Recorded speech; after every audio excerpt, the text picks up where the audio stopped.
वाढदिवस होता आणि त्यासाठी भरभरून शुभेच्छा विद्यार्थ्यांनी मला दिलेल्या आहेत. त्याबद्दल सर्व विद्यार्थ्यांचं खूप खूप धन्यवाद या ठिकाणी.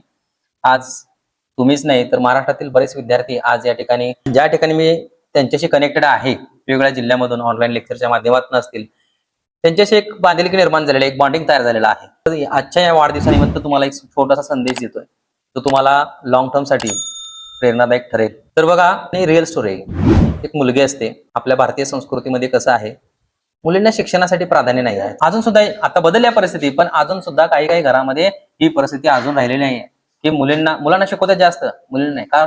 लग्न झाल्यानंतर त्या मुली सासरला जाणार आहेत. शिकून काय? दुसऱ्याच धन आहे. अशी एक मेंटॅलिटी आज आपल्या भारतीय समाजामध्ये निर्माण झाली. आणि ह्यातलीच एक स्टोरी तुम्हाला मी सांगतो, की रिसेंटली 2 वर्षामागे घडली होती. एक जिल्हाधिकारीची, एक IAS ऑफिसरची. ओके. त्या मुलगीला खूप शिकायचं होतं आणि तिचं स्वप्न होतं, मला कलेक्टर बनायचं, IAS ऑफिसर. ओके. आणि बघा, तिनं तिच्या वडिलांना सांगितलं, आधीच घरामध्ये 2 मुलं होती आणि 1 मुलगी. मुलांच्या शिक्षणासाठी खूप खर्च आला होता आणि त्यांना मुलीला शिकवायचं नव्हतं. तिला सांगू शकत नाही तसं. मग मुलगीला शिकायचं होतं खूप सारं. मुलगी म्हणली, "पप्पा मी UPSC देणार आहे आणि मी पुढे शिकणार आहे. जिल्हाधिकारी व्हायचं माझं स्वप्न आहे." बरं, पप्पांनी त्या ठिकाणी परमिशन दिली. पहिल्या वेळेस तिनं ट्राय केला प्रयत्न. UPSC परीक्षा फार कठीण असते. त्याच्यामध्ये 4 परीक्षा असतात. पूर्वपरीक्षा, मुख्य परीक्षा, त्यानंतर फिजिकल इंटरव्ह्यू, या अशा प्रकारे स्टेप्स असतात त्याच्यामध्ये. आणि मुलगीनं फार कठीण परिश्रम घेतले आणि परीक्षा कुणी इझी पास होऊ शकत. परीक्षात नापास झाली ती विद्यार्थी. आणि ह्यामध्ये ती पूर्वपरीक्षा पण पास झाली नाही, कुठलीच परीक्षा पास झाली नाही. पप्पांना आणि तिने सांगितलं, रिक्वेस्ट केली, "पप्पा मला काय करायचं आहे, की मला अजून शिकायचं आहे." आधीच पप्पा शिकवायला तयार नव्हते. रडवून वगैरे सांगितले, पप्पा कसं तर तयार झाले. "ठीक आहे, शिक. दुसरा अटेम्प्ट दे UPSCचा." आणि मग या मुलगीनं काय केलं, की दुसरा अभ्यास 12 तास, 13 तास अभ्यास चालू, कंटिन्युअसली अभ्यास. परीक्षा आली, परीक्षा दिली, परीक्षा दिल्यानंतर बघते काय रिझल्ट, तर नापास. दुसऱ्या परीक्षेमध्ये नापास. बघा काय रिअल इन्सिडेंट आहे हा. परत घरी आली, हताश होऊन, नाराज होऊन त्या ठिकाणी, आणि पप्पांना सांगितलं रिझल्ट मध्ये फेल झालो.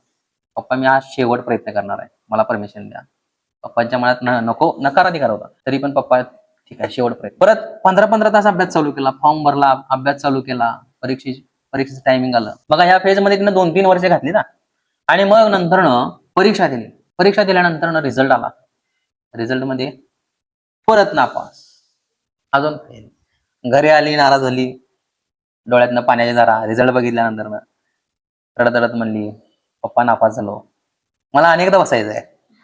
बघा म्हणजे जिद्द किती मनामध्ये आहे तिच्या. बरं, आता अशी गोष्ट झाल्यानंतर आपल्या घरामध्ये पै पाहुणं असतात, नातेवाईक असतात, घरा शेजारी असतात. या लोकांना माहित असते की ही मुलगी UPSCची तयारी करायला लागल्या, हिच्यानं काय होत नाही. मग घरात येऊन लोक आई वडिलांची कानं भरायची कामं चालू केली. "तुमच्या मुलगीला जमत नाही, कशाला शिकवायलायसा? गप लग्न करा आणि मोकळं व्हा." म्हणजे निगेटिव्ह विचार मनामध्ये पसरवायचं काम नसतं करत ते.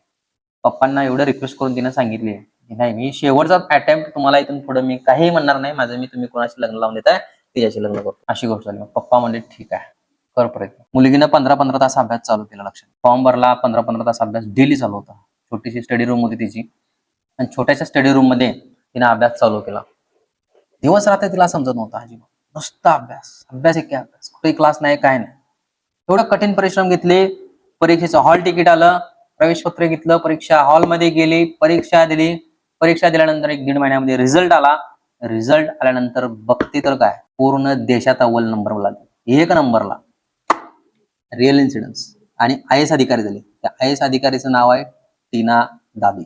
All Indian rank first IAS officer. म्हणजे यातनं आपण बऱ्याच गोष्टी शिकू शकतोय. आपल्या ह्या परीक्षा काहीच नाहीत, किरकोळ परीक्षा द्या.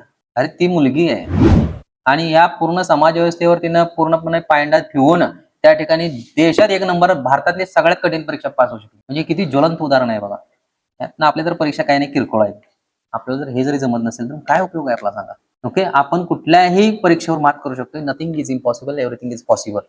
हे लक्षात ठेवा. एवढाच मी वाढदिवसानिमित्त तुम्हाला संदेश देतोय. ओके, तुम्ही सर्वांनी शुभेच्छा दिल्यात त्याबद्दल खूप खूप धन्यवाद.